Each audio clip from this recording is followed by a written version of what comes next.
Vamos falar um pouquinho do Feder? Vamos no começo da sessão, antes de abrir? Vou abrir.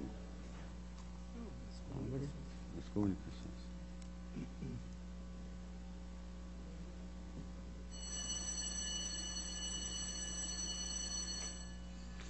Sob a proteção de Deus, na presença dos conselheiros Fernando Augusto de Mello Guimarães, Valélis Bonilha, Durval Amaral, dos auditores Jaime Lecinski, Sérgio Valadares, Ives Linhares, Tiago Barbosa Cordeiro, Cláudio Augusto Canha, do Procurador-Geral do Ministério Público, Eliseu de Moraes Correia, declara aberta a sessão ordinária número 38 deste Pleno. Ausentes os conselheiros Nestor Batista e Caio Márcio, por motivo de férias, ficando convocados os auditores Jaime Tadeu Lecinski e Sérgio Valadares para a composição de quórum. Ausente o conselheiro Fábio Camargo, ficando convocado o auditor Ives Linhares. Presente a Procuradora do Estado, Amanda Corvelo Barreto. Coloco a ata da sessão ordinária de número 37, no último dia 3/10, para discussão e homologação. Está em discussão. Aprovado. De acordo com o regimento interno, concedo oportunidade para comunicações e inclusão de processos.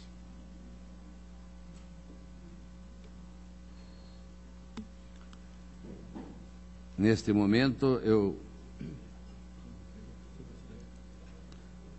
gostaria de falar algumas palavras em homenagem a um conselheiro que honrou e dignificou esta casa por mais de 30 anos. Conselheiro que faleceu na última terça-feira. O nosso amigo João Feder.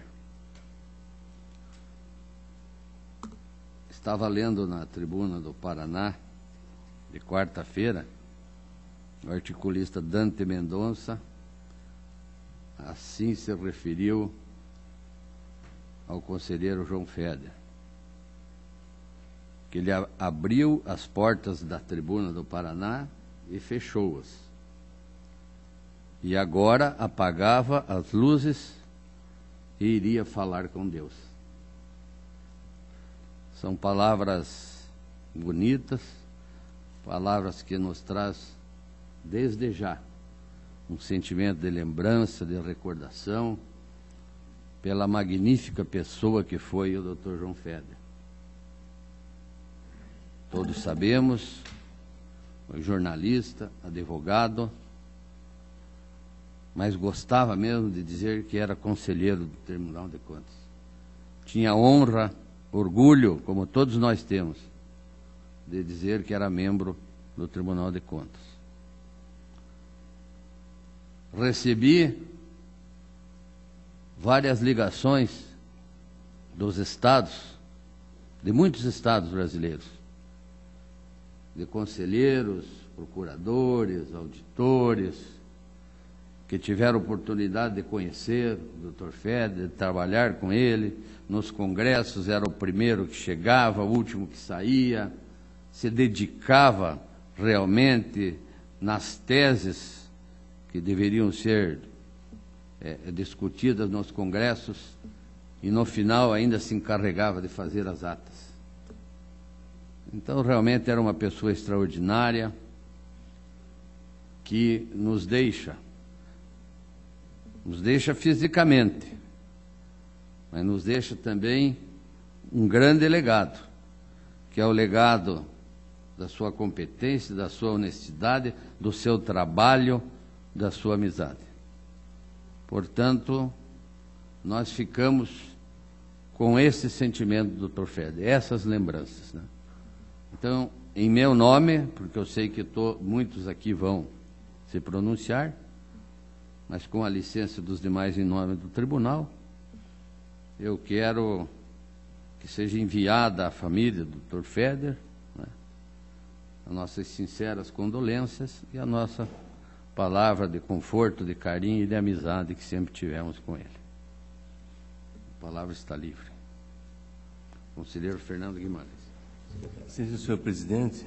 Na verdade, eu ia fazer uma lembrança e uma homenagem no início da minha pauta, mas acredito que seja mais oportuno, aproveitando a manifestação de Vossa Excelência, também não poder deixar de registrar a minha tristeza, mas ao mesmo tempo a minha alegria de ter conhecido o conselheiro João Feder, a quem tive a honra de suceder na cadeira, né, que foi na vaga da aposentadoria do Dr. Feder, que possibilitou a lista tríplice e a assunção ao cargo de conselheiro.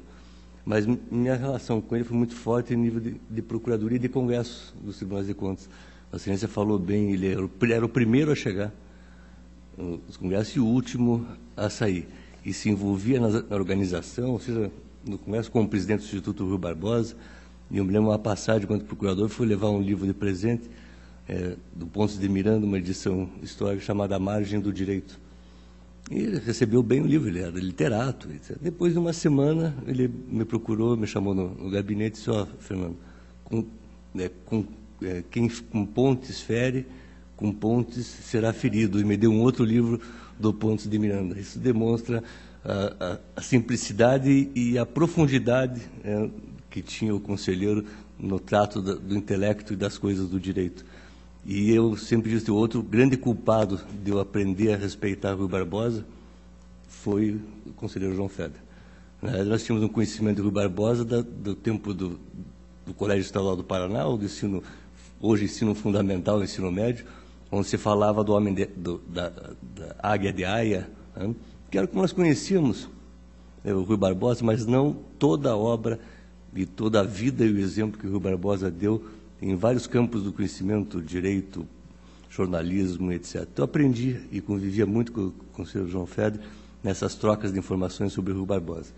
Então, eu não posso deixar de registrar a alegria que eu tive de conhecê-lo. Eu acho que ele fazia parte da minha história, ele já foi um grande engrandecimento interior meu, né? E me lembro, logo depois da aposentadoria, ele chegando com o seu Camaro, né? Acho que era o seu Camaro do tribunal, e ele falava: Fernando, eu ainda não consegui perder o hábito de todo dia de manhã sair para vir para o tribunal. Então, às vezes eu venho aqui só para vir no banco, para ver. Então, esse dinamismo, essa paixão que ele tinha pelo tribunal, também me incentivou bastante a perseguir a carreira aqui dentro. Então, eu só tenho a que agradecer por ter passado pela minha vida. Então, eu endosso a palavra de Vossa Excelência, de pesar, mas é que nem meu pai. Eu tenho uma alegria na lembrança e não uma tristeza.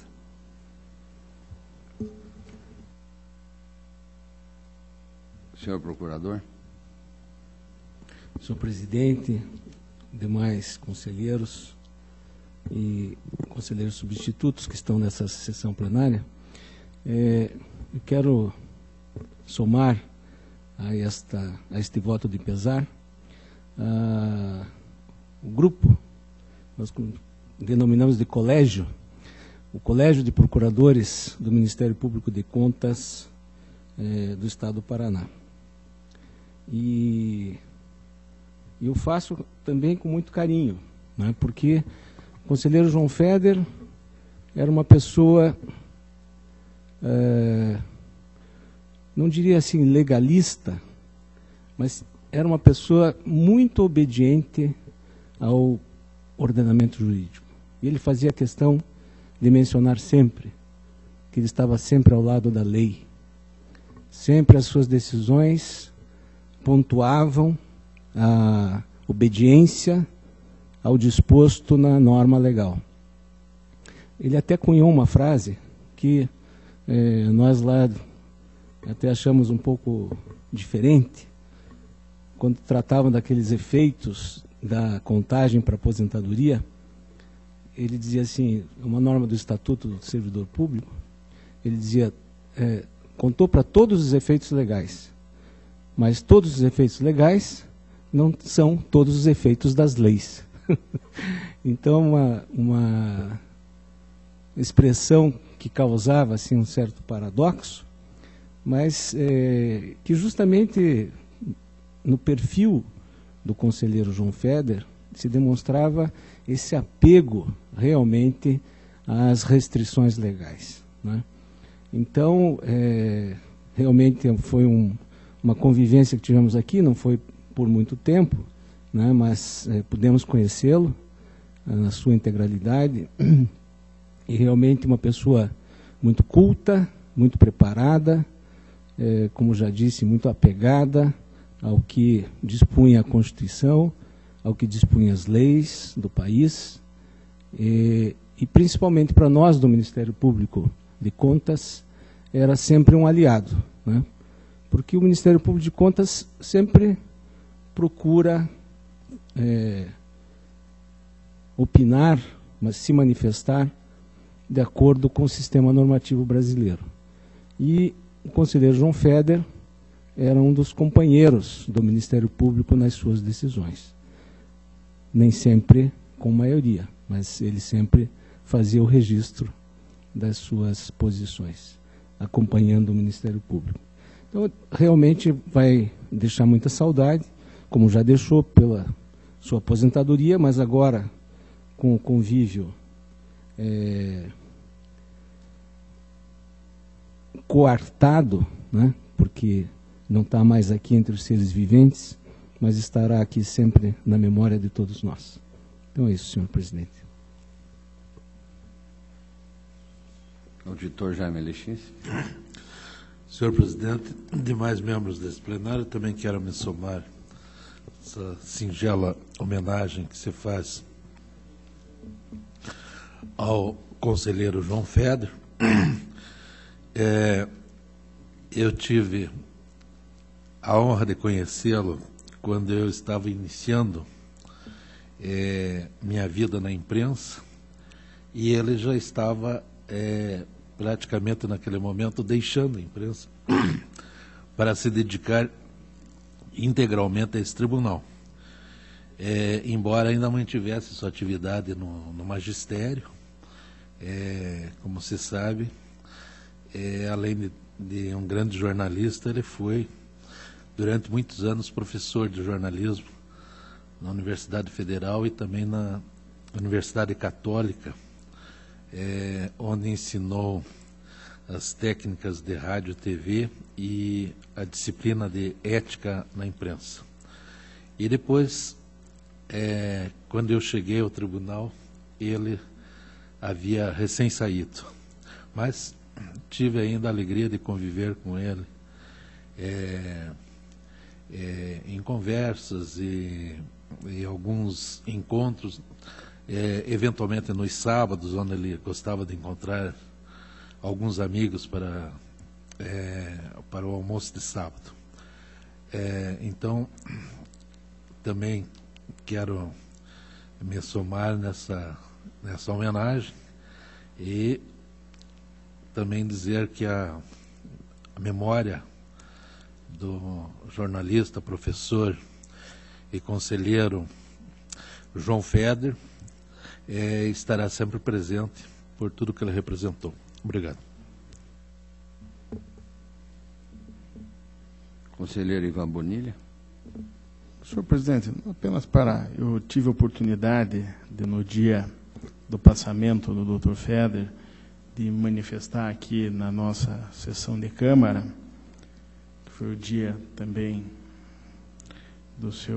quando foi velado o seu corpo no cemitério Iguaçu, e lá compareci junto com várias outras pessoas aqui do tribunal. Inclusive tive oportunidade de apresentar minhas condolências aos familiares, muitos dos quais são colegas nossos aqui, que trabalham aqui no Tribunal de Contas. E, uma vez mais, só apenas para lembrar a grande personalidade que foi João Feder para o tribunal, confundindo sua biografia com grande parte da história desse tribunal, a quem tive a oportunidade, talvez tenha sido um dos últimos a ter uma conversa mais detida com João Feder, porque quando da minha assunção ao cargo de conselheiro, fiz questão de visitá-lo pessoalmente na sua casa, onde fui recebido, sempre de maneira muito cortês e gentil, inclusive me levando para visitar a sua biblioteca, a sua aconchegante biblioteca em casa. Então, é só para reforçar e já fiz, já prestei o meu preito de homenagem na sessão da terça-feira. Obrigado. Encerrada esta parte, eu indago se existe alguma comunicação a fazer ou inclusão de processo. Passo a relatar processos da minha pauta.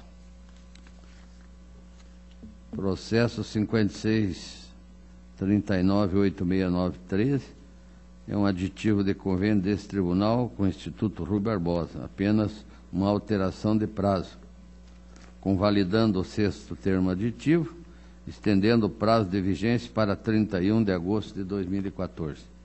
Está em discussão? Aprovado. Processo 56145212 é um voto de desempate de recursos de revista interpostos por Samuel Gomes dos Santos, Lino Antônio Campos Gomes, na qualidade de diretor-presidente e de produção da Estrada de Ferro Paraná Oeste S.A.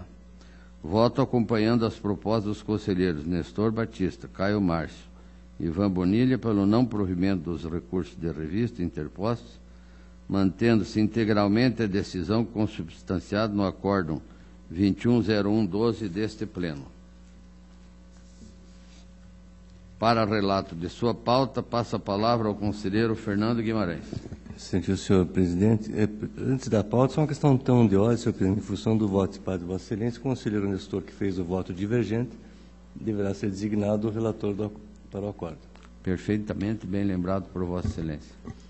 Na sequência, eu tenho um outro processo agora, por coincidência, também da Ferro Oeste, uma tomada de conta extraordinária, 374.066/2010, interessados Lino Campos Gomes, Paulo Davi da Costa Marques, Paulo Nakakoe e Samuel Gomes dos Santos. É uma impugnação transformada em tomada de conta extraordinária, que era da relatoria de Vossa Excelência, instaurado por ação da primeira inspetoria de controle externo em relação ao leilão, o pregão 02/2009, que tinha como objetivo a alienação de 1.847,54 toneladas de trilhos ferroviários de aço, que estavam integrantes do estoque da empresa, dividido em 9 lotes. Eram trilhos antigos que se fizeram leilão para a venda. Colhido o contraditório,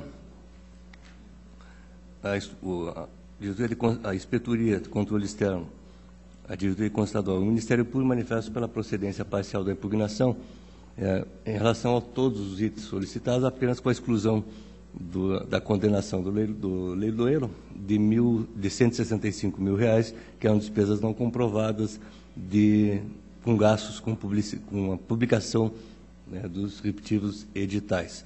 Este valor foi recolhido pelo interessado, pelo leiloeiro, na fase de instrução, razão pela qual todas as manifestações solicitaram a exclusão. Basicamente, os pontos a serem abordados, que foram abordados na impugnação, seriam falta de obrigações em relação ao edital no que diz respeito à publicidade devido ao certame. Na realidade, além de alguns prazos, de 5, 10 dias, não foram publicados editais num jornal de grande circulação nacional, e nem o estadual. Foram em vários jornais, foram publicados, Gazeta do Paraná, Tribuna do Norte, vinculações em outras mídias, mas faltou esse de grande circulação nacional e um jornal de tiragem estadual. Aí nós iríamos questionar se a Gazeta do Paraná tem circulação nacional ou não, e outros estadual, outros ou não. Outro item foi um descumprimento das normas digitalistas em relação à forma de pagamento. Na realidade, foram feitos as ofertas e o edital previa o pagamento com a retirada. E a proponente vencedora propôs o pagamento na medida que foram retirando os lotes dos trilhos, dada a sua quantidade. Segundo com essa instrução, também esta possibilidade foram apresentadas às demais participantes do leilão e levada à diretoria da Ferroeste para depois a homologação. A outra também seria a questão do inadimplemento do arrematante parcial, ou seja, por não ter retirado efetivamente todos os trilhos da medida prevista no edital.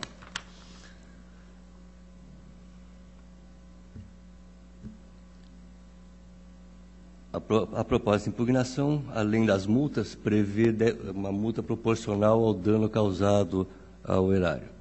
Após toda a análise do processo, a proposta de voto que apresento seria pela procedência parcial da impugnação da tomada de conta extraordinária, não só em relação aos R$165 mil que já foram recolhidos aos cofres da Ferroeste, mas para reconhecer as irregularidades em relação à falta de publicação em jornal Estado de Grande Circulação Nacional, também o descumprimento da norma do edital e o descumprimento por parte da retirada dos equipamentos.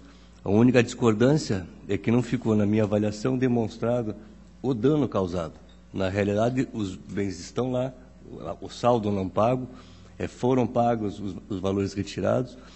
A vencedora, se não me engano, é Sucapar, inclusive já adiantou R$300 mil a mais do que foi retirado, né? Então não existiu, na minha avaliação, a configuração do dano de forma a justificar a multa proporcional ao dano do erário.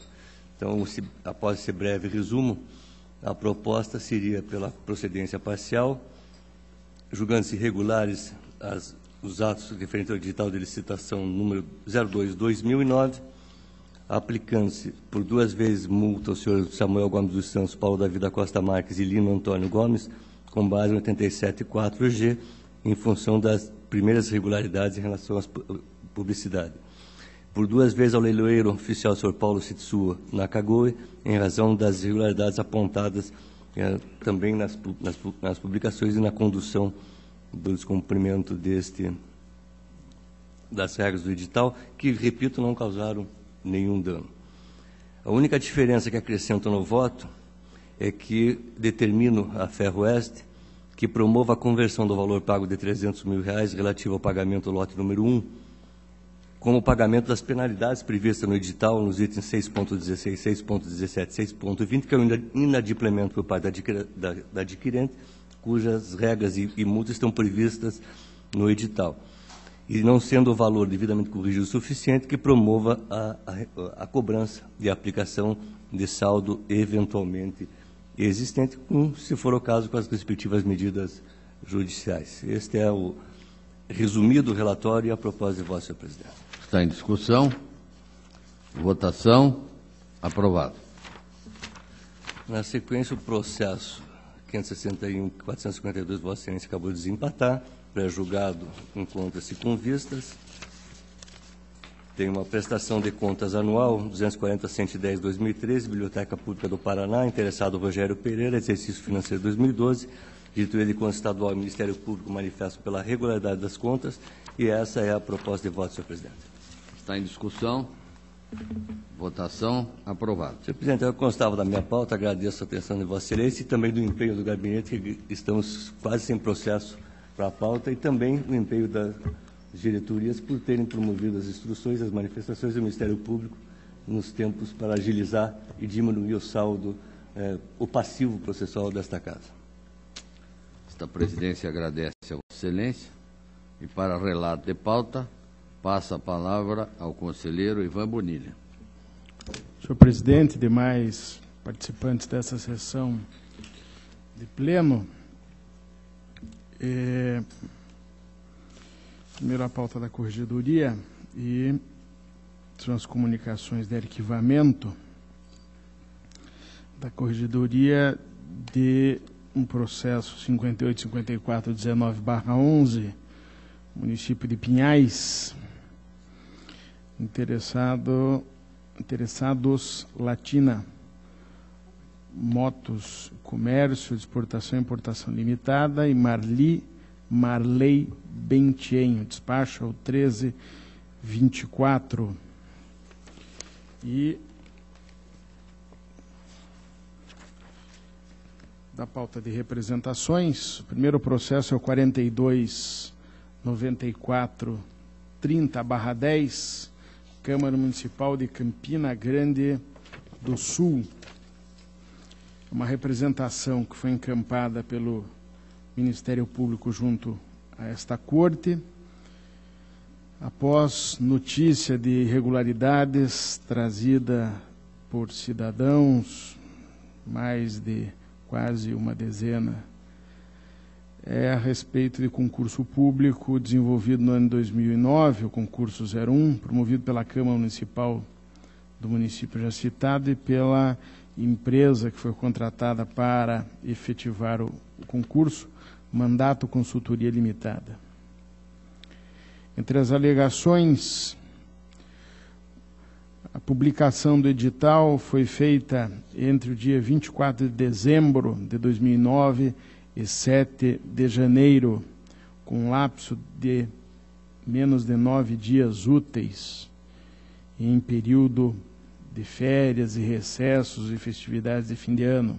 Além disso, uma inexistência sequer de procedimento de dispensa ou inexigibilidade para a contratação da empresa que efetuou o concurso.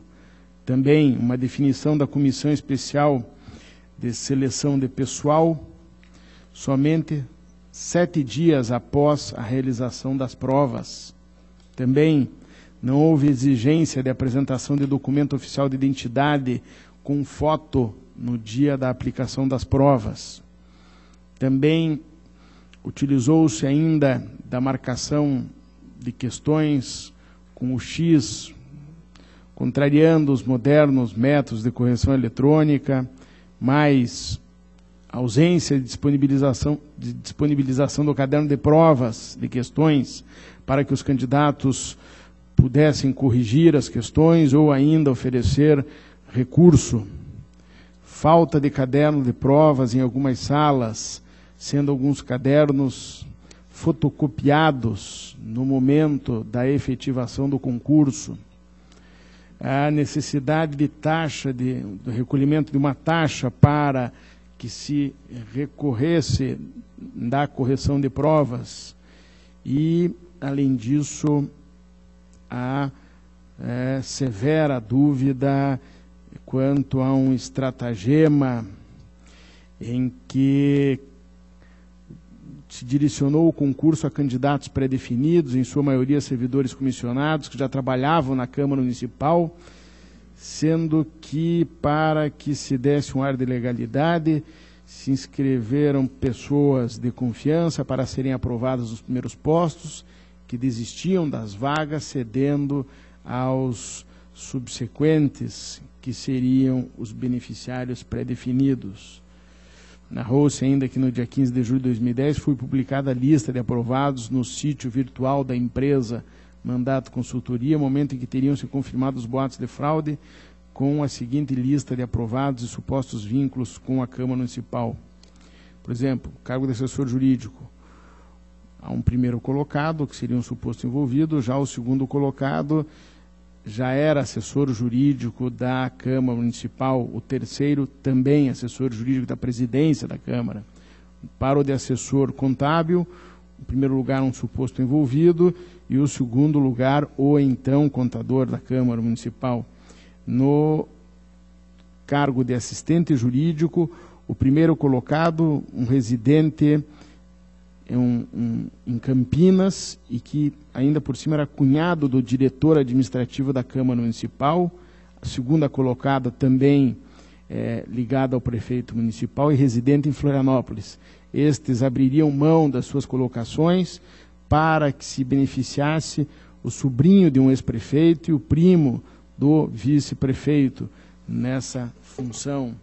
Enfim, também para assistente contábil, o mesmo estratagema teria sido utilizado para beneficiar filha do vice-prefeito, de vice-prefeito, não da mesma cidade vizinha, primo de presidente de diretor da Câmara, enfim, todos os aparentados.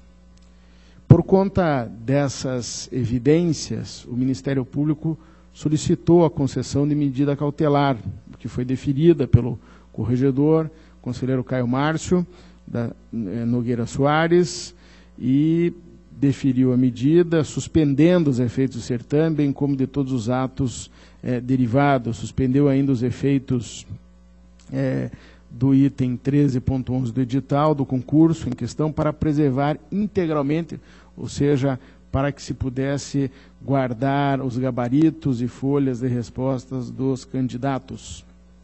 A maioria dos candidatos apresentou em defesa 3 pontos: que lograram aprovação devido ao seu preparo intelectual e capacidade, que desconhecem qualquer irregularidade no certame, que este transcorreu com naturalidade. Um membro de comissão especial, Eduardo Peron, apresentou defesa, por meio da qual alegou que as tarefas de elaboração, aplicação, correção das provas eram atribuições da empresa contratado e que a comissão não praticou ato que pudesse ferir a lisura do certame, ou melhor, não praticou nenhum ato. Antônio Adir da Silva e Silmara Aparecida Giacomiti Belo, também membros da Comissão Especial de Seleção de Pessoal, apresentaram defesa, alegando que a vinculação de seus nomes como componentes da comissão deu-se sem o seu conhecimento prévio e ainda sem sua anuência e concordância. Assim, sustentaram que não participaram de qualquer ato de preparação e ou realização do concurso em questão. Há uma das aprovadas, senhora Adriane Gomes de Moraes Lima, aprovada em primeiro lugar para o cargo de assistente contábil.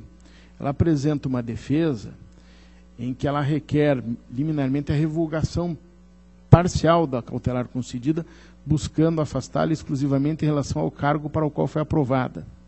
Afirmou que sua conduta não se enquadra no modus operandi supostamente adotado para a fraude, pois ao invés de renunciar ao cargo, prontamente informou que estava apta a exercer suas atividades à Câmara Municipal, juntou documentos para demonstrar sua qualificação técnico-profissional. Para atender às exigências, todas as exigências legais, incluindo a declaração de não acumulação de cargos, relatou que solicitou sua exoneração da função de técnica legislativa junto à Câmara Municipal de Pinhais.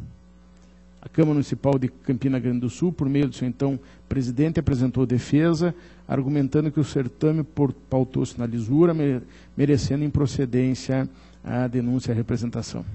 Afirmou que houve mais de 700 inscritos para apenas 12 vagas ofertadas, o que demonstraria que o concurso ocorreu dentro da legalidade. Ressaltou que a contratação da empresa mandato ocorreu mediante processo de dispensa, com base no 24.1, ou seja, o limite de valor de R$ 8.000.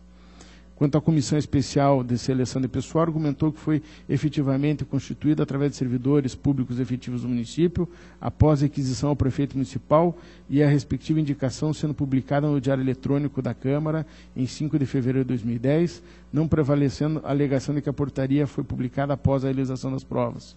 Quanto à metodologia de correção e aplicação dessa, afirmou que tal tarefa era a responsabilidade da empresa contratada. Quanto aos rumores de que haveria desistência dos primeiros lugares classificados em favor dos demais, afirmou se tratar de mera especulação sem qualquer prova dessa alegação. Em relação à necessidade de pagamento de taxa para o recurso, esclareceu que tal dispositivo foi desconsiderado, isentando-se a taxa para os candidatos que desejassem recorrer e restituindo os valores que já haviam sido pagos aos respectivos interessados. Ao analisar o pleito da senhora Adriane Gomes de Moraes Lima, o então corregedor-geral Caio Márcio entendeu que havia fumus boniures e perigo mora, motivo pelo qual revogou parcialmente decisão cautelar exarada para permitir que a Câmara prosseguisse na convocação posse e exercício apenas da requerente, permanecendo suspenso o concurso em relação aos demais. A empresa mandato apresenta a defesa, negando que tenha deixado de exigir dos candidatos a apresentação de documento com foto e que o método de correção utilizado é inseguro. Quanto à ausência de disponibilização das provas para os candidatos recorrerem de questões, afirmou que tal prática já estava prevista no 13.10 do edital. Em relação à falta de cadernos de prova em algumas salas, afirmou que tal ocorrência aconteceu em uma única sala de prova, mas que o incidente não favoreceu e nem prejudicou qualquer candidato. Por fim, em relação à suposta predefinição do preenchimento das vagas, a empresa asseverou que não tem qualquer conhecimento a respeito dos fatos, pois somente recebeu as inscrições indistintamente e procedeu normalmente à realização do concurso até a sua fase final. O sucessor do presidente da Câmara, o senhor Wilson Waller,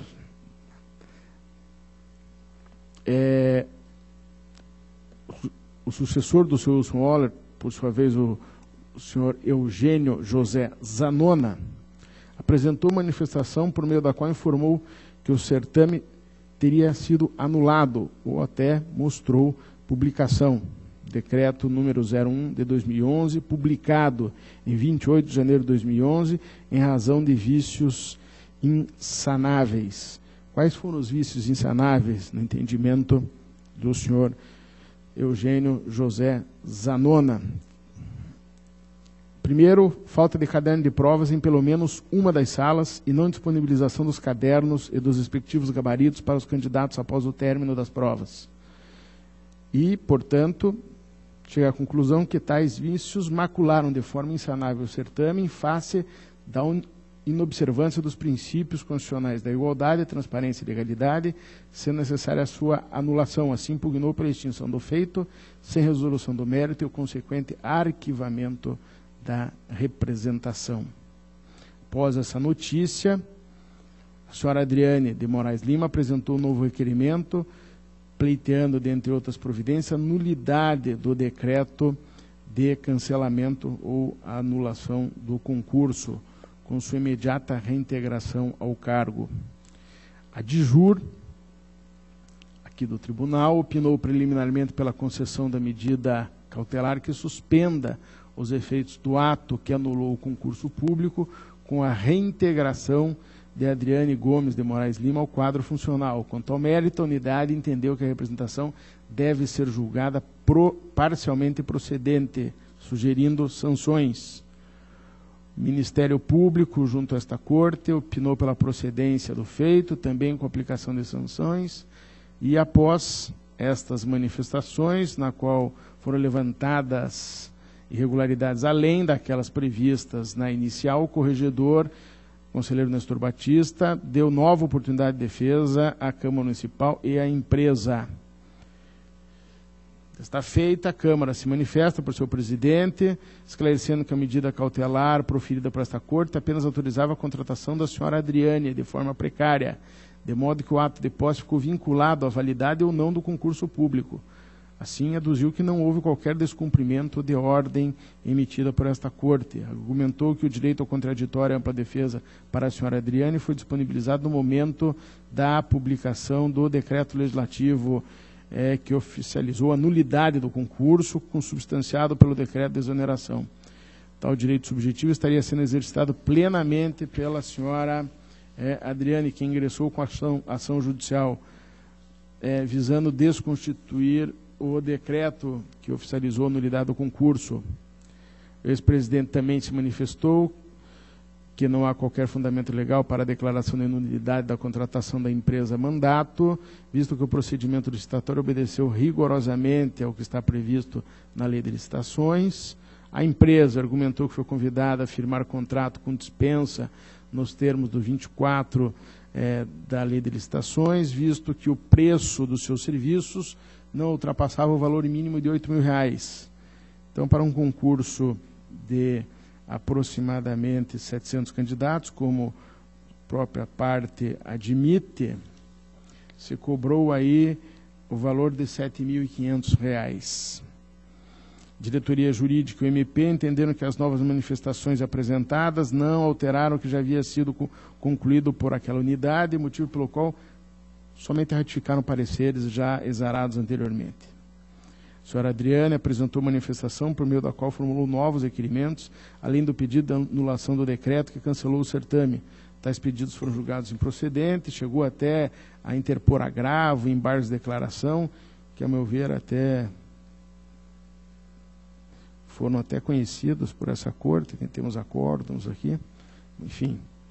mas este é o relatório, senhores, e à vista de todas essas situações que acabaram sendo confirmadas pelos fatos, e me referi até ao valor da prestação dos serviços pela empresa, e ainda existem curiosidades no edital. Inseriu-se uma categoria no edital permitindo a inscrição de graduandos. Eu já vi colocar graduados, daí se junta-se o término da certificado de conclusão do curso, ainda não tem o diploma, mas já concluiu, mas chegou-se a preciosidade de inserir a cláusula graduandos poderão estar se inscrevendo. É um termo de telemarketing também, mas, enfim, é uma situação muito estranha, um rosário de irregularidades.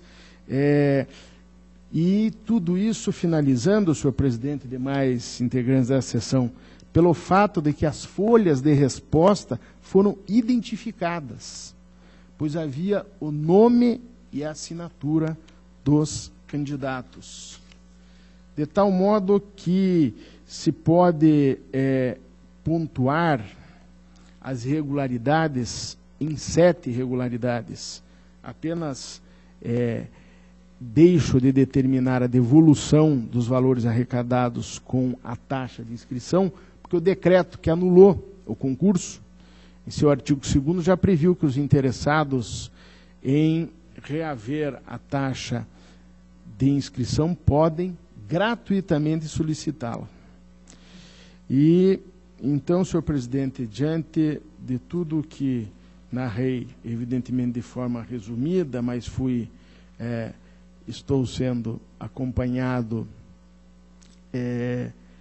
pelo Ministério Público e pela DIJUR, e ainda salientando que não cabe a esta Corte definir a situação, se peculiar ou não, se específico ou não, da senhora Adriane Gomes de Moraes Lima, que intervém em várias fases do procedimento, mas como está até esclarecido, já buscou o caminho do judiciário e, portanto, lá deverá buscar a proteção ao seu direito. A nós, nesse tribunal, cabe reconhecer a completa inidoneidade da contratação e da efetivação do concurso, e que leva de roldão nessa fase, nessa decisão, a senhora Adriane, que, como já está dito, já buscou o caminho do judiciário para tentar ressalvar a sua particular situação. De modo, senhor presidente, que, finalizando, então, esse voto, mas de muita importância pelas situações emblemáticas que contém, voto pela procedência parcial da representação com a aplicação de 7 multas administrativas previstas no artigo 87, inciso 3º, a linha D da lei complementar, ao senhor Wilson Waller, no valor de R$ 691,13 cada, em razão das irregularidades nas fases interna e externa do concurso público 01/2009, determino também ao senhor Wilson e à empresa Mandato que solidariamente restituam aos cofres municipais os recursos pagos em razão do contrato de prestação de serviços ao concurso público, devidamente corrigidos. Declaro ainda a inidoneidade da empresa Mandato Consultoria, do senhor Wilson Waller, para contratar com a administração pública, bem como para o exercício do cargo em comissão ou função de confiança, pelo prazo de 5 anos, nos termos do artigo 97 da Lei Complementar 113. Também determina a realização de inspeção in loco na Câmara do município de Campina Grande do Sul, nos termos do artigo 255 do Regimento Interno, pela Diretoria de Controle de Atos de Pessoal, a fim de que se apure a legalidade das nomeações de servidores comissionados, pois, ao que tudo indica, há ocorrência de nepotismo. Determina o encaminhamento de cópia desta decisão ao Ministério Público Estadual para que adote as providências que julgar cabíveis. Ainda, o ilustre conselheiro Caio Márcio Nogueira Soares, relator da prestação de contas da Câmara Municipal de Campina Grande do Sul relativa ao exercício 2010, deve ser comunicado do teor dessa decisão para que determine verificação acerca do recolhimento de taxa de inscrição do certame em questão. É o relatório e o voto. Senhor presidente. Ele está em discussão. Para discutir, auditor Valadares. Senhor presidente, eu pedi a palavra apenas para me somar à firmeza do voto do ilustre corregedor, dizer que situações como essas, esses concursos escancaradamente fraudados, na minha opinião, são uma agressão à cidadania, à democracia e à república. As pessoas pagam a taxa de inscrição, muitas vezes se deslocam de uma cidade para outra, estudam para participar de uma farsa. Então, eu acredito que o tribunal presta um serviço à sociedade quando adota medidas duras de sanção a esse tipo de atitude. E gostaria até de sugerir que o tribunal fizesse um esforço na regulamentação das instruções normativas que tratam da fiscalização de concurso. O tribunal tem feito um esforço na fiscalização das licitações, poderia também, no mesmo molde, fazer um esforço na fiscalização desses concursos, prevendo na instrução normativa, por exemplo, o prazo durante o qual as provas devem ser mantidas, guardadas, não é? Prevendo o prazo mínimo para interposição de recurso. Obviamente que a interposição de recurso não pode depender de pagamento de taxa, porque isso flagrantemente está visando a restringir o exercício democrático do contraditório num concurso público. Hoje em dia, entidades sérias, por exemplo, em prova oral, filmam a prova e mantêm a fita durante um longo período. Qualquer candidato que participou da prova oral pode requerer a cópia da fita. Isso é só olhar os editais do CESP, da Universidade de Brasília. Não é? Então, eu quero apenas me somar e dizer, cumprimentar o tribunal, o corregedor, porque presta um serviço à cidadania e à República. Obrigado. Continua em discussão. Votação. Aprovado. Protocolo 47.5303/11, uma representação da Lei de Licitações e Contratos Administrativos, encaminhada por Itaú Unibanco S.A. em face do município de Nova Prata do Iguaçu, noticiando suposta irregularidade na contratação direta do Banco do Brasil a fim de prestar serviço de pagamento de pagamento da folha dos servidores municipais.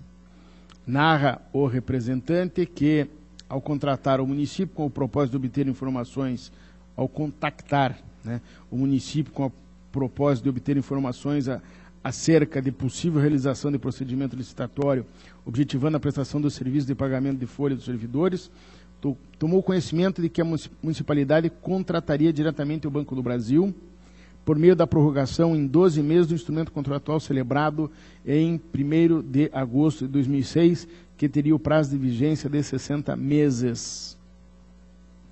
Sustenta que a contratação afastaria a possibilidade de competição e de obtenção da proposta mais vantajosa, bem como que a conduta da administração infringiria precedentes desta Corte.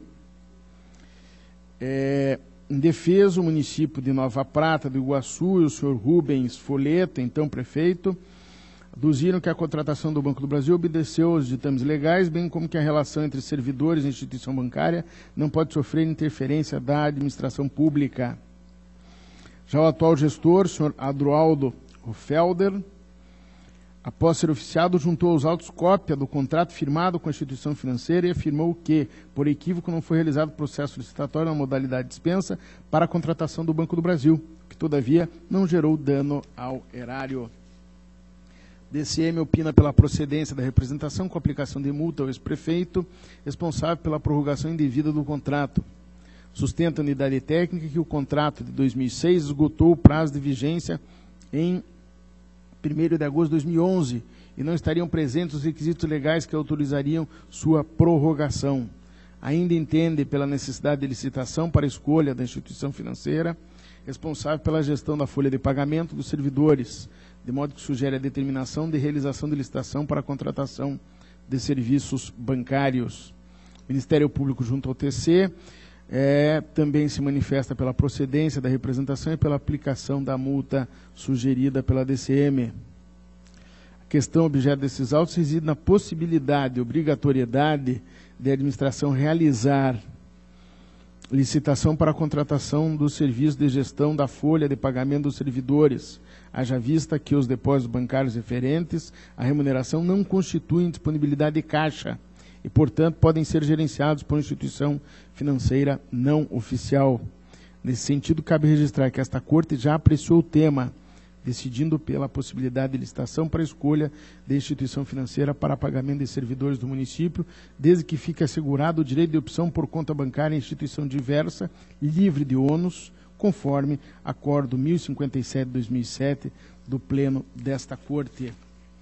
Também a questão acerca da movimentação de recursos públicos em instituições financeiras foi consolidada nesse tribunal por meio do Acórdão 122/2009, também do Pleno proferido em consulta com força normativa, portanto, processo 636500/07, nos seguintes termos. Como regra, nos termos do artigo 164, parágrafo 3º da Constituição da República, as disponibilidades de caixa de município devem ser mantidas em instituições financeiras oficiais. Assim entendidas, as instituições financeiras que sejam empresas públicas ou sociedades de economia mista da União ou dos Estados.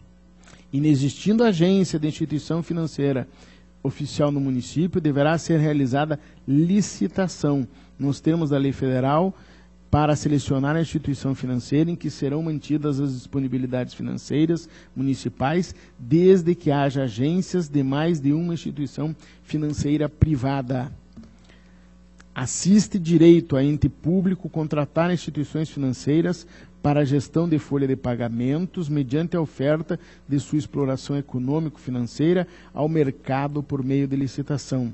E desde que respeitada a legislação emanada pelo Banco Central, sendo vedada a alienação de folha de pagamento e observadas as regras contidas na resolução número 3.402/2006 do Banco Central.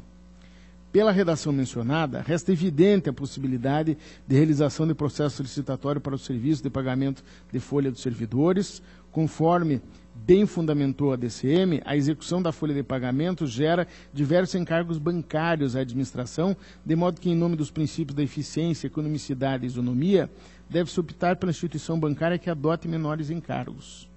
No caso em apreço, o município celebrou com o Banco do Brasil contrato de prestação de serviços financeiros com prazo de 60 meses, podendo ser prorrogado por mais 12, consoante cláusula contida no contrato. Em que pese a previsão contratual, verifique que a prorrogação em concreto não obedeceu aos ditames legais. Isso porque não houve qualquer indicação de excepcionalidade apta a justificar a dilação do prazo contratual, como determina a Lei 8666/93. Também noto que o ajuste foi prorrogado além do período de 12 meses eventualmente permitido em caráter excepcional, devidamente justificado e autorizado pela autoridade superior. Veja-se que o contrato, conforme já destaquei, foi assinado em 2006, pelo prazo de 60 meses, de modo que seu termo final ocorreu em agosto de 2011. Se houvesse justificativa em caráter excepcional autorizando a dilação do prazo, o contrato ainda assim findaria em agosto de 2012. Porém, ao que tudo indica, o ajuste continua em vigor, de maneira que a prorrogação contratual, sem qualquer permissivo legal, acabou ocasionando a contratação direta da instituição financeira, quando era exigível a realização de certame ou de disputa, portanto. Desta forma, apesar de razoável preocupação dos gestores com a permanência da instituição financeira no município, o argumento dos benefícios que a agência traz à municipalidade não é suficiente para afastar a irregularidade na prorrogação do prazo e consequente contratação direta do banco, sem sequer o procedimento de dispensa. Demais, o município de Nova Prata de Iguaçu também conta com a agência do Banco Itaú, que inclusive manifestou interesse na prestação de serviços à municipalidade. Assim, ao optar pela prorrogação ilegal do prazo e, por conseguinte, não licitar, a administração pode ter deixado de obter a proposta mais vantajosa pela exploração dos serviços bancários relativos à folha de pagamento dos servidores, violando princípios administrativos, portanto. Com efeito, demonstrada a possibilidade de licitação desse serviço, bem como a inexistência de justificativa para a prorrogação do prazo do contrato, o que ocasionou a contratação direta do Banco do Brasil, é forçoso concluir pela procedência da representação com a aplicação de sanções aos gestores responsáveis pela dilação ilegal do ajuste contratual.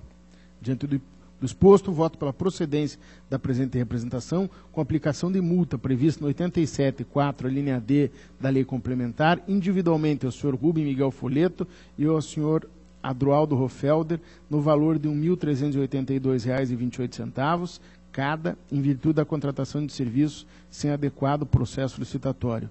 Ainda determina o município de Nova Prata do Iguaçu que realize regular licitação para a contratação do serviço de gestão da folha de pagamento dos servidores, observando-se as disposições da Resolução 3402/2006 do Banco Central, com suas posteriores alterações, bem assim a celebração de novo contrato com a instituição financeira oficial local para a manutenção das disponibilidades de caixa do município, haja visto o vencimento de seu prazo de vigência.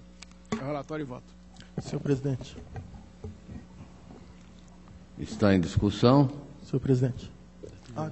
Conselheiro Fernando de Guimarães para discutir. Senhor presidente, não é nem discutir o voto, porque inclusive foi bem apresentado, eu também dei uma olhada aqui na instrução, é só para reforçar a diferença entre folha de pagamento e disponibilidade de caixa, são situações completamente diferentes.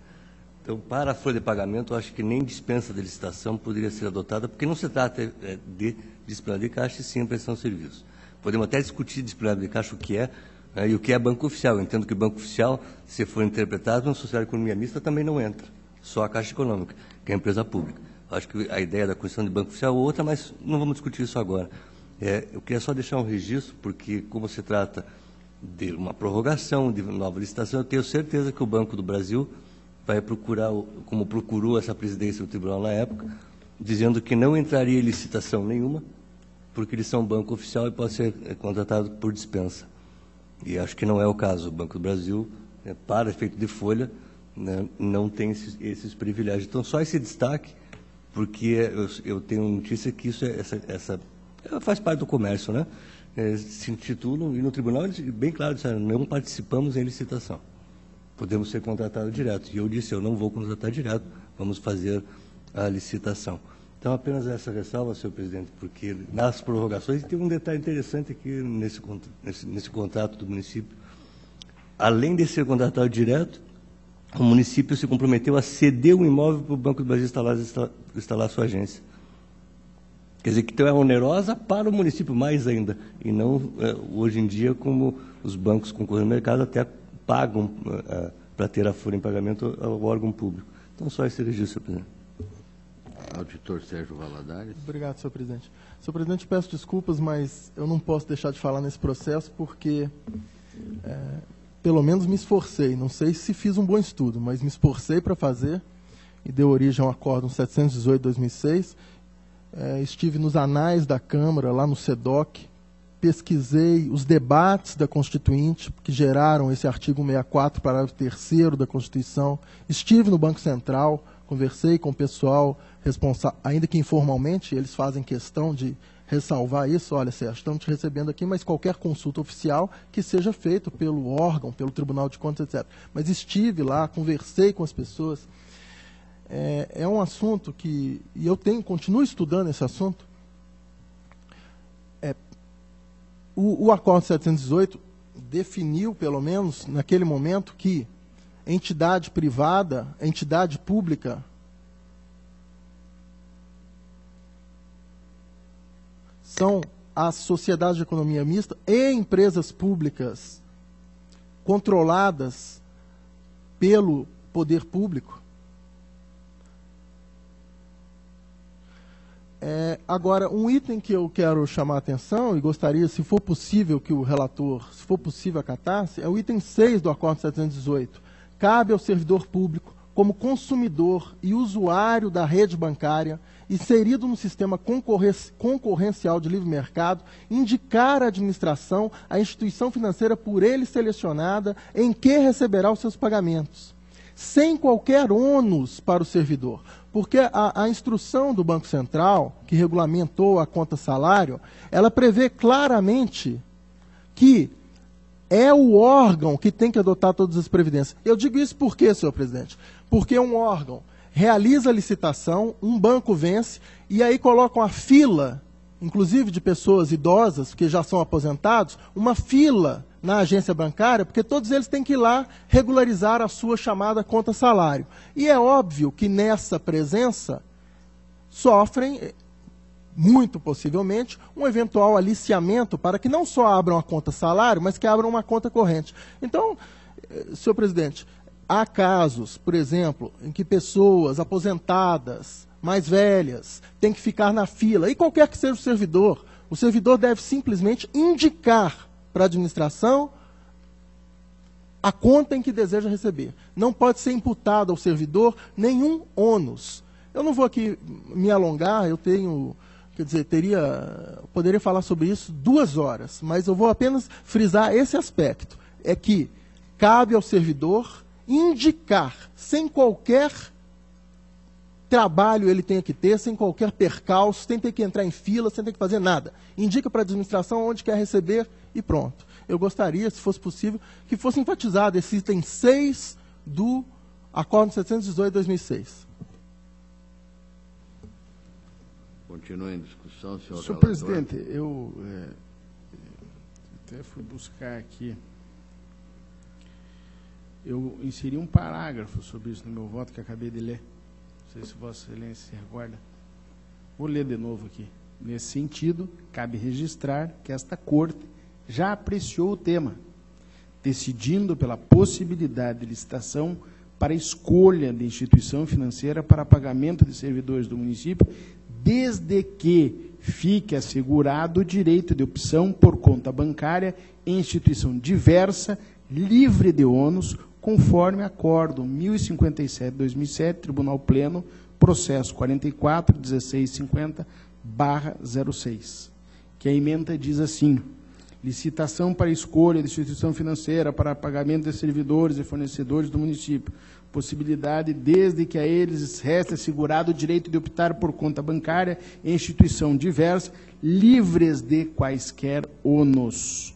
Interpretação do artigo 64, parágrafo 3º da Constituição, intelecção do Acórdão 718/06, plenário, coerência com a resolução do Banco Central, a 3424, contrato celebrado pelo município de Guarapuava e o Banco Real, cláusula 10.4, garantia aos servidores que recebem sua remuneração em conta exclusivamente salário, de isenção de qualquer tarifa, taxa de produtos, serviço ou encargos de qualquer natureza. Enfim, e por aí vai, e não querendo ficar nem próximo das 2 horas que Vossa Excelência ameaçou de nos brindar aqui, é esse o esclarecimento, e acredito que esteja enquadrado no que Vossa Excelência deseja. Senhor presidente, eu agradeço a referência. Esse acordo, salvo engano, é do ilustre conselheiro Fernando, que me honrou e seu gabinete, fazendo referência ao Acordo 718. É que esse acordo, salvo engano, ele dizia respeito mais à questão dos fornecedores. E é um raciocínio análogo, né? Um raciocínio análogo. O que eu tinha dito é porque não só ônus em termos de tarifas, mas ônus em termos de obrigações, de ter que ir para a fila, fazer alguma coisa. Vocês só uma parte. Eu vou pedir a palavra porque nós tivemos essa discussão, vocês quanto servidor e eu quanto presidente. Agora, a discussão do que é ônus para cada servidor não nos cabe resolver em casa, consulta sim, caso a caso. Encerrada a discussão, coloco a matéria em votação. Aprovada. Senhor relator, continua com a palavra. Processo 53.5938/12, uma representação da Lei 8666, pedido cautelar encaminhado por Casa das Lâmpadas, pessoa jurídica de direito privado, versando sobre supostas irregularidades na licitação modalidade de concorrência pública promovida pelo município de Campo Mourão, com vista à seleção de empresas de engenharia para a contratação de serviços técnicos especializados para a gestão do sistema de iluminação pública do município. Diante das eventuais ilegalidades na licitação, o corregedor-geral à época, o conselheiro Nestor Batista, recebeu o expediente como representação, mas ajeitou o pedido cautelar em virtude da possível irreversibilidade dos efeitos da medida pleiteada. Em defesa, o município informou que a concorrência foi anulada pela prefeita, tendo transcorrido o prazo sem recurso na esfera administrativa, de modo que houve arquivamento do feito. O DCM opinou pela improcedência, já vista a perda do objeto, o Ministério Público também tem o mesmo entendimento, verifica que não há possibilidade de procedência da demanda, uma vez que, conforme já destacado, foi arquivada ou foi revogada a licitação e arquivado o seu edital. E o voto é pelo arquivamento, e esse é o relatório e o voto, senhor presidente. Está em discussão. Votação. Aprovado. Eram esses os processos da corregedoria, os demais estão com vistas. Passo a pauta ordinária, já pedindo o adiamento do recurso de revista 446854/11 do município de Santa Cecília do Pavão, senhor presidente. Está adiado a pedido de Vossa Excelência. Protocolo 33.1198/12. É um recurso de revista interposto por Maria Ângela Silveira Benatti, em face do acordo de parecer prévio 149/12 da segunda Câmara. A Câmara, um processo do município de Nova Esperança, Câmara Julgadora decidiu, por unanimidade, emitir parecer prévio pela regularidade com ressalva das contas referente ao município de Nova Esperança, exercício 2006, pelos seguintes motivos: excesso de dispositivos para alteração do orçamento, realização de estimativa de receita da Lei de Diretrizes da LDO não conservadora, utilização de fontes vinculadas como recurso para abertura de créditos adicionais, movimentação de recursos da instituição financeira privada, o Banco Itaú, aqui no caso, privatizada, né? Realização de despesas sem licitação ou sem indicação de processo de dispensa.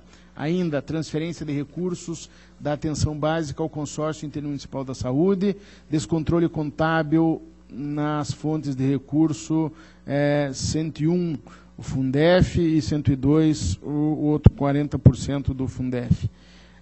Aplicar multa administrativa prevista na lei complementar à responsável pelo descumprimento do artigo 8º parágrafo 1 da lei complementar 101, da lei de responsabilidade fiscal, portanto, em fase da utilização de fontes vinculadas como recurso para abertura de créditos adicionais, que recomendou também, de acordo com 28.1 da Lei Complementar Estadual, ao município que adotasse as providências para regularizar a movimentação de recursos em instituição financeira privada e, por fim, determinou ao município que apresente, por ocasião das próximas contas anuais, 2007, portanto, documentos que comprovem a regularização dos lançamentos contábeis equivocados que geraram divergência entre as baixas da consignação do imposto de renda retido na fonte da Câmara e a receita da Prefeitura.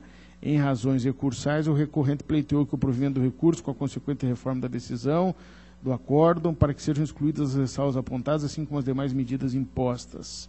A DCM, através de instrução, opinou pelo parcial provimento do recurso interposto, por entender regularizados itens relativos à movimentação de recursos em instituição financeira privatizada, transferência de recurso da atenção básica ao consórcio intermunicipal e descontrole contábil existente nas fontes de recursos 101 e 102, restando mantidos, no entanto, as ressalvas quanto às questões do excesso de dispositivos para alteração do orçamento, realização de estimativa de receita da LDO não conservadora e utilização de fontes vinculadas com recursos para abertura de créditos adicionais e realização de despesas sem licitação ou sem indicação do processo de dispensa. O MP exarou um parecer manifestando-se pela improcedência do recurso de revista, pois todos os pontos levantados durante a instrução e novamente questionados agora em sede de recurso consistem sim em fatos motivadores para a ressalva da prestação de contas.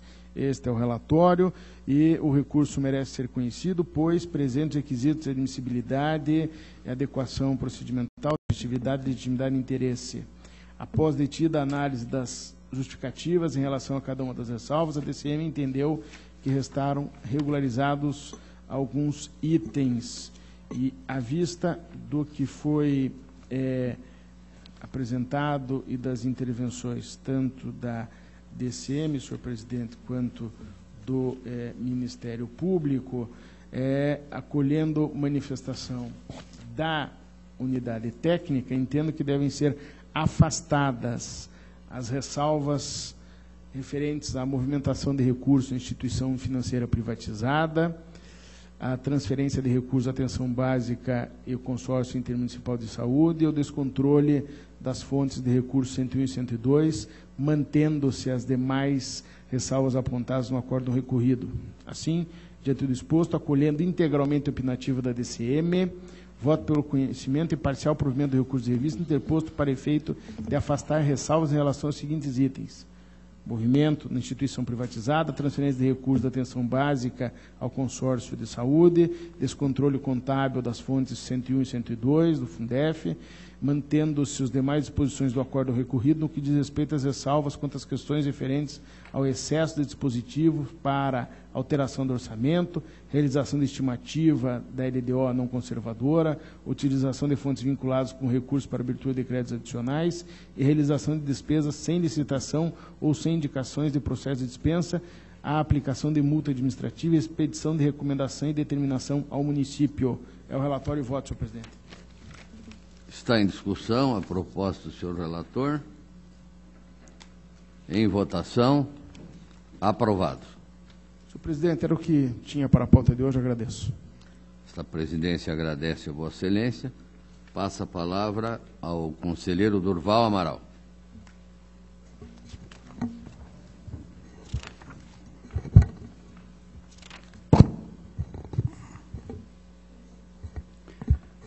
Senhor presidente, senhor procurador, senhores conselheiros, conselheiros substitutos, inicio a minha pauta pelo processo 638850/08. Trata-se de recurso de revista interposto por César Augusto de Oliveira Franco, ex-presidente da Câmara Municipal de São José dos Pinhais, contra o acórdão 1914-08 da segunda Câmara dessa Corte, que desaprovou a prestação de contas do Poder Legislativo referente ao exercício financeiro de 2004 pela extrapolação da remuneração dos agentes políticos e por descontos das contribuições previdenciárias dos servidores em percentual diverso do estabelecido em lei, condenando-o a restituir os valores de subsídios pagos a maior com os acréscimos legais. Sustenta o recorrente, em síntese, a legalidade da resolução 14/2000, que fixou os subsídios dos vereadores para a legislatura 2001-2004, por não ter aplicação à emenda constitucional 25/2000, que só entrou em vigor a partir de 1º de janeiro de 2001.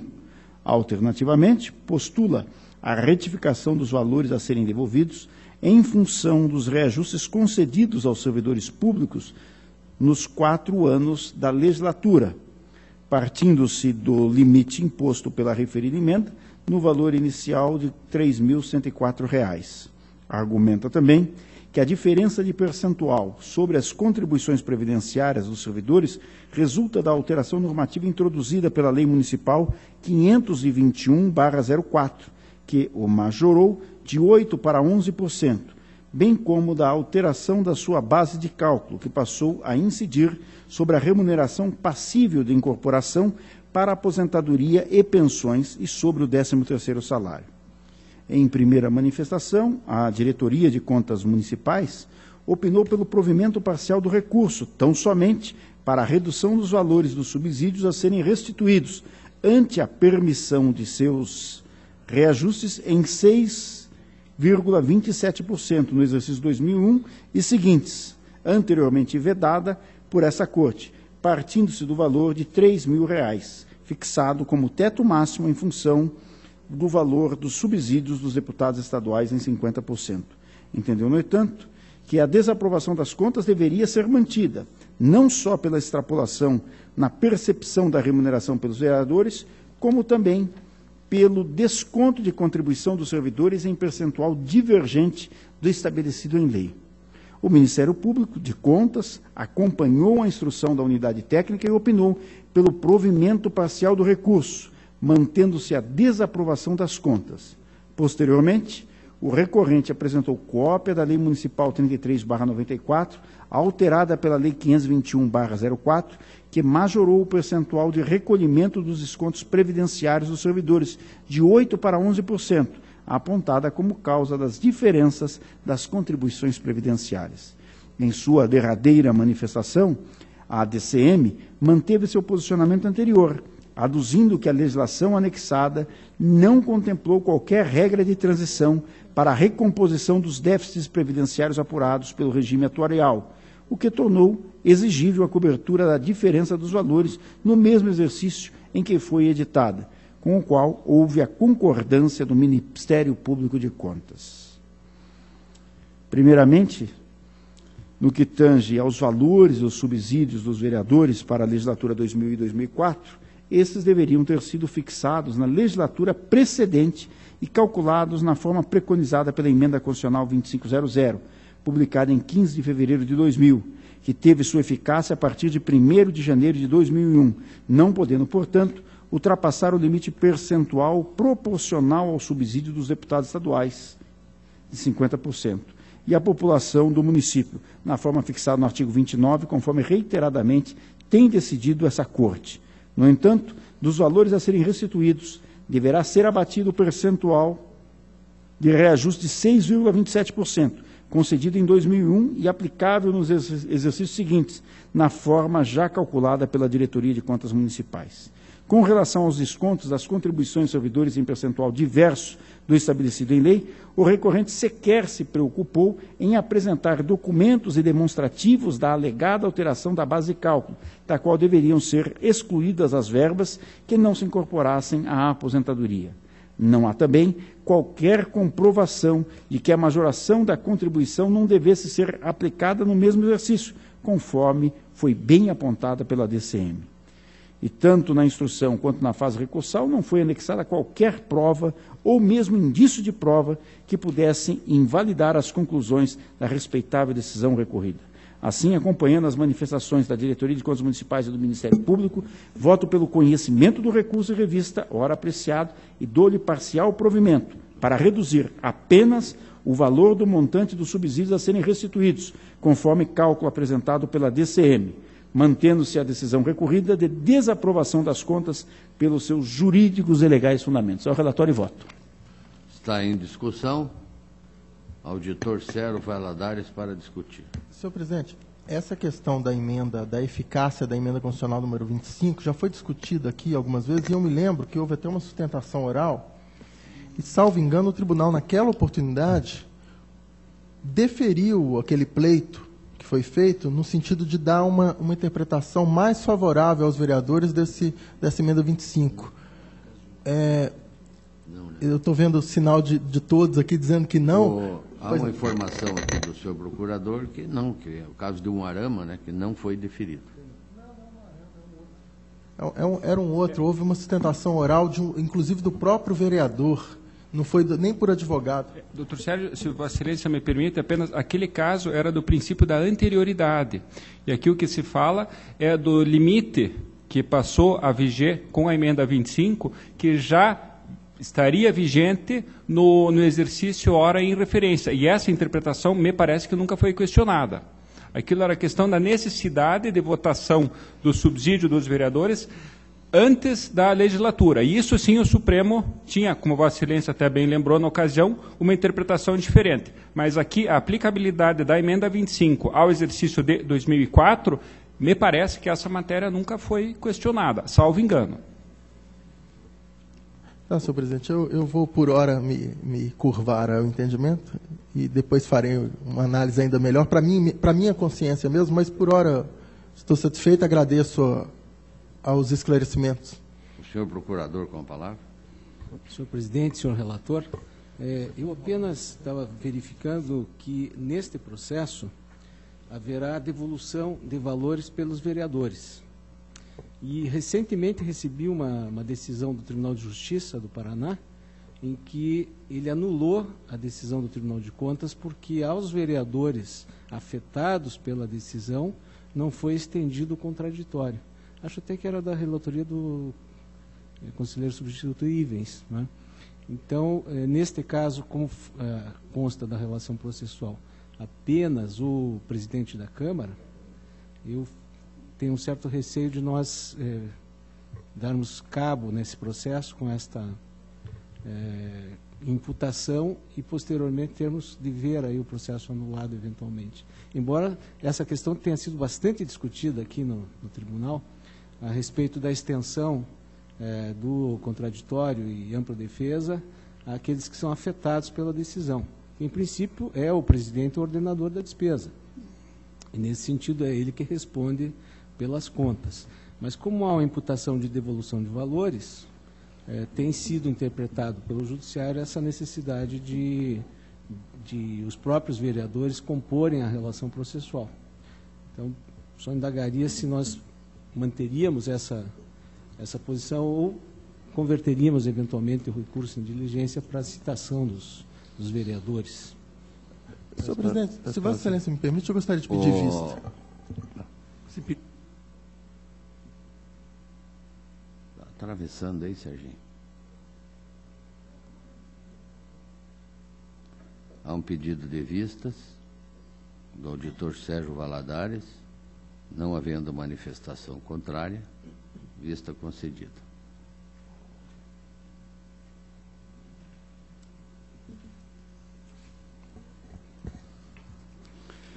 Processo número 3498-11.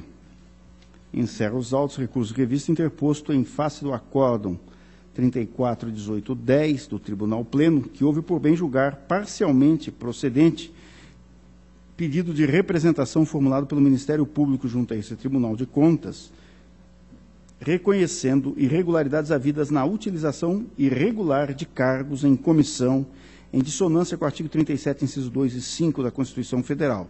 Na oportunidade, o arresto vergastado determinou a adoção de medidas consistentes na exoneração de todos os ocupantes de cargos de treinador de equipe, instrutor de artes, assessor especial, assessor secretaria, subprocurador-geral e chefe de divisão, considerados irregulares. 2. Extinção dos cargos comissionados, citados ou a transformação desses em cargos de provimento efetivo. 3. Edição de lei fixando os percentuais mínimos de cargos comissionados a serem ocupados por servidores efetivos. 4. Aplicação de multas previstas no artigo 87.2, a linha C, da lote CPR, para cada um dos cargos irregularmente providos, no total de 76 cargos. E 5, comprovação que o ocupante do cargo de controlador interno atende aos requisitos previstos na lei municipal que o instituiu e no acórdão 265-08, pleno, ou adote as providências necessárias para a sua regularização à legislação municipal e ao entendimento dessa Corte. E ainda 6, ciência das irregularidades apontadas ao Ministério Público Estadual. E 7, alerta ao gestor que a persistência da conduta irregular pode render a aplicação das sanções. Insurge-se primeiramente o Ministério Público em face da referida decisão, que houve por bem considerar legal representação judicial por servidores comissionados, arguindo, em apertada síntese, que a Constituição Federal, por meio do artigo 132, atribui aos procuradores a representação judicial das unidades federadas, cargos esses acessíveis apenas pela via obrigatória do concurso público e não pelo provimento em comissão. O recorrente ministerial reforça suas razões recursais, alegando que o Código de Processo Civil, por seu artigo 12.2, atribui aos procuradores a representação em juízo, passiva e ativa, dos municípios, que os artigos 27 e 28.3 da Lei Federal 8.906/94 vedam aos exercentes de ocupantes de funções de direção à advocacia, que o Supremo Tribunal Federal, na ação direta de inconstitucionalidade 2.682 do Amapá, reconheceu que apenas o cargo de procurador-geral pode ser de provimento em comissão, porquanto as demais atividades exercidas por um advogado público não enquadram-se no permissivo legal e que há vedação no próprio pré-julgado número 6 dessa Corte. Por sua vez, o município de Marechal Cândido Rondon, em suas razões, afirma que, relativamente aos cargos comissionados, que todos foram criados por lei municipal, tendo colacionado explicações acerca de cada um dos cargos comissionados tratados na referida decisão.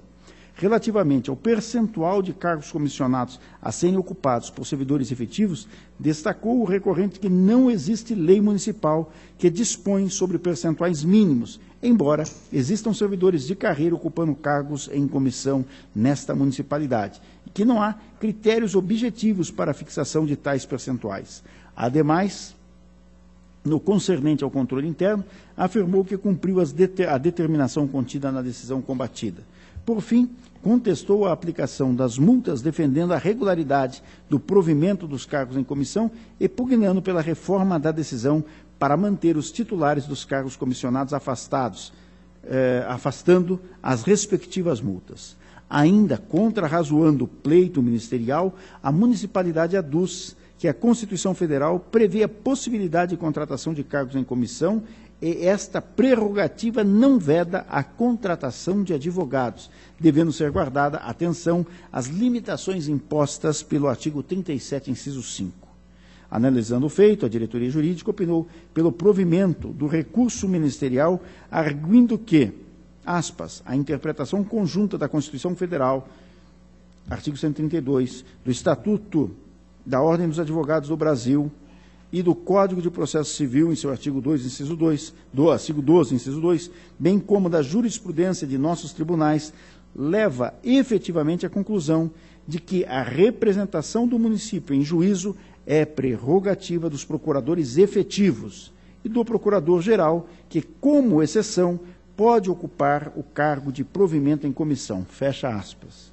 Relativamente ao recurso apresentado pelo município, recomendou à unidade técnica o seu provimento parcial, no tocante apenas ao prazo para a edição da lei, prevendo o percentual mínimo de servidores efetivos a ocuparem cargos em comissão. Após isso, a municipalidade encaminhou documento onde informa a realização de concurso público para o preenchimento de cargos efetivos. O Ministério Público acompanhou as conclusões da unidade técnica.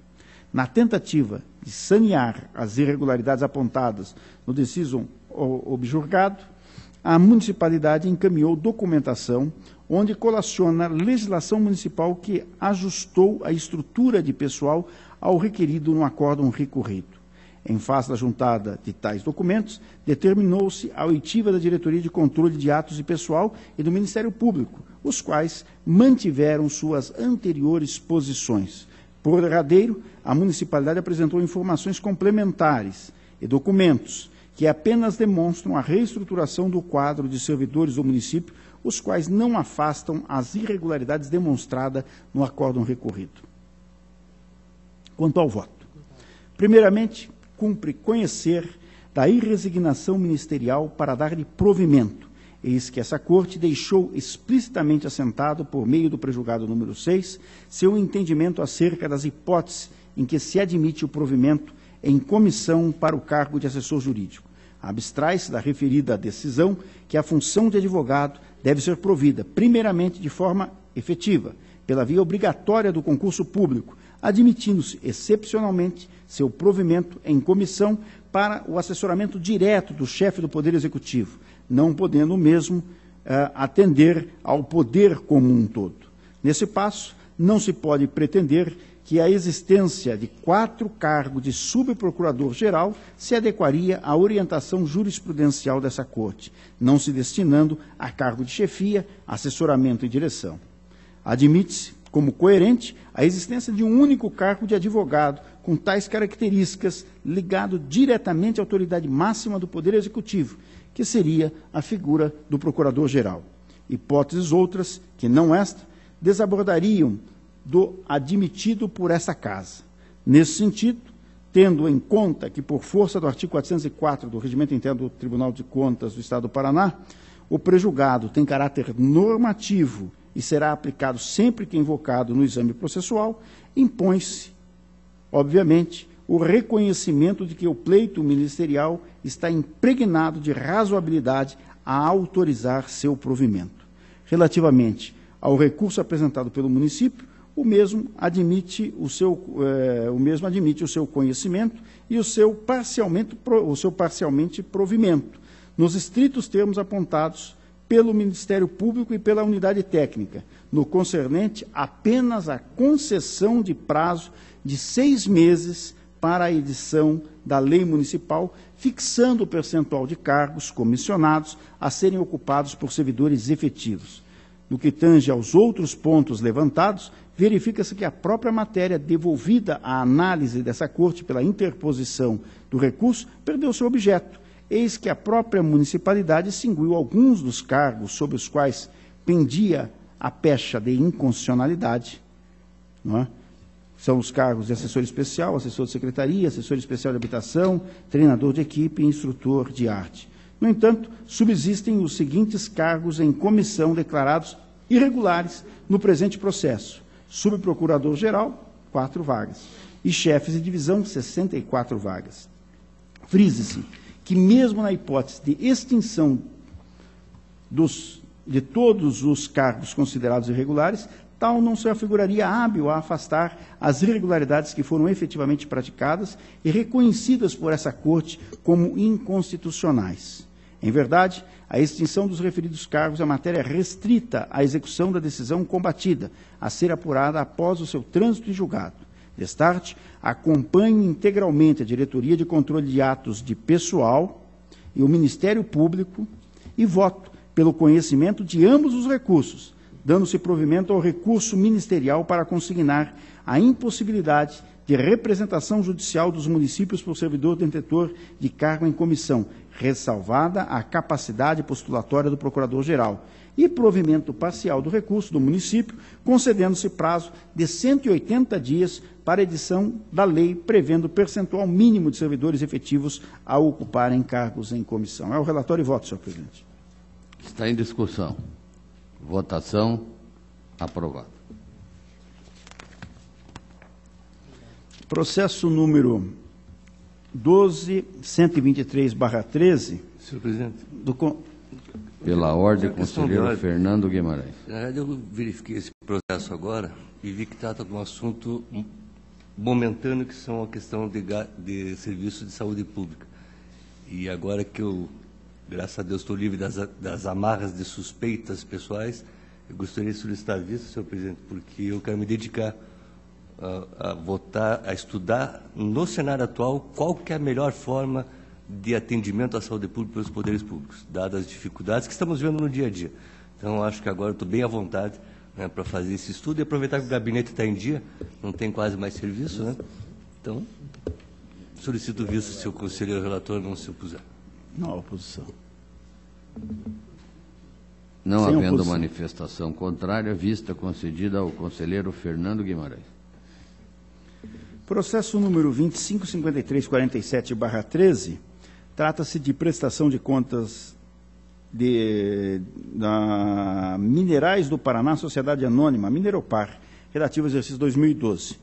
Instruído o feito, a Diretoria de Contas Estaduais, após considerar a tempestividade da protocolização do processo nessa Corte, sua formalização em consonância com a Instrução Normativa 66 de 2011, a conformidade de suas demonstrações contábeis com a legislação vigente e a razoabilidade dos resultados apresentados sobre o aspecto da gestão orçamentária, financeira e patrimonial e o contido nos relatórios da 5ª Inspetoria de Controle Externo, opinou pela regularidade das contas. O Ministério Público, junto ao Tribunal de Contas, com fundamento nas manifestações da unidade técnica, igualmente concluiu pela regularidade das contas. Diante do exposto, acompanho a Diretoria de Contas Estaduais e o Ministério Público e voto pela regularidade das contas. É o relatório e voto. Está em discussão. Votação. Aprovado. Senhor presidente, a minha pauta está cumprida. Agradeço a Vossa Excelência e aos demais membros dessa Corte. A presidência agradece Vossa Excelência e passa a palavra ao auditor Cláudio Canha. Obrigado, senhor presidente.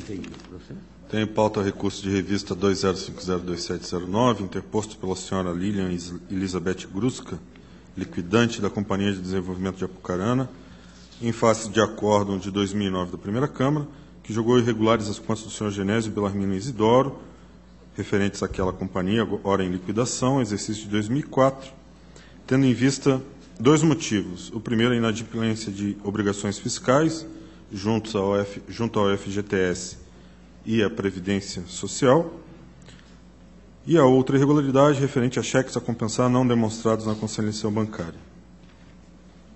Houve também apontamento de ressalvas que geraram determinação para sua correção, ressalvas essas referentes à ausência de contabilização de provisão para devedores duvidosos, a PDD, e a não contabilização de obrigações exigíveis a longo prazo no passivo correspondente.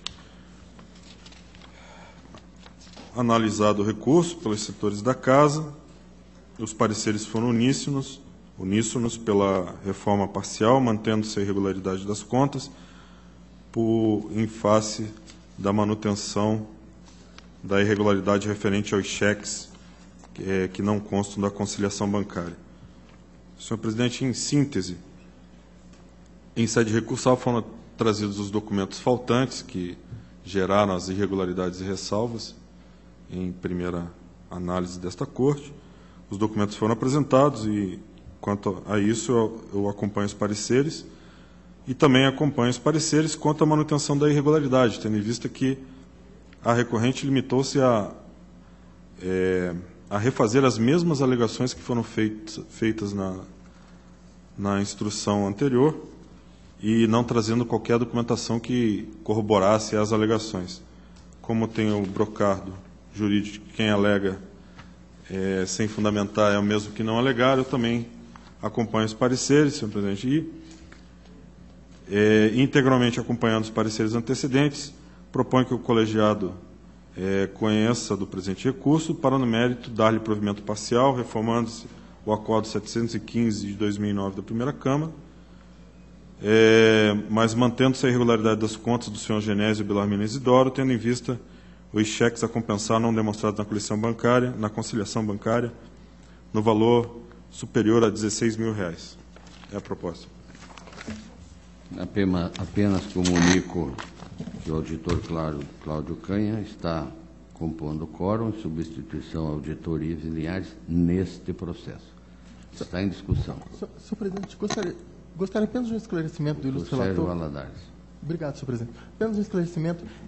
Esse cheque, quer dizer, há um valor na conta bancária inferior ao valor, porque o que acontece às vezes é que o valor fica superior porque um cheque deixa de ser descontado. Não é o caso. Nesse caso, houve um desconto e não se explica por que saiu esse dinheiro. É isso. Isso. Obrigado. Votação. Aprovado. A pauta está atendida. Obrigado. A presidência agradece, pede desculpas ao auditor Sérgio Valadares e lhe passa a palavra. Vossa Excelência, não tem motivo para pedir desculpa, é sempre uma honra ser antecedido pelo colega Cláudio Canha. Senhor presidente, tem o processo 656.85212. Senhor presidente, senhores conselheiros, senhor procurador-geral, senhora secretária, senhores servidores, senhoras e senhores.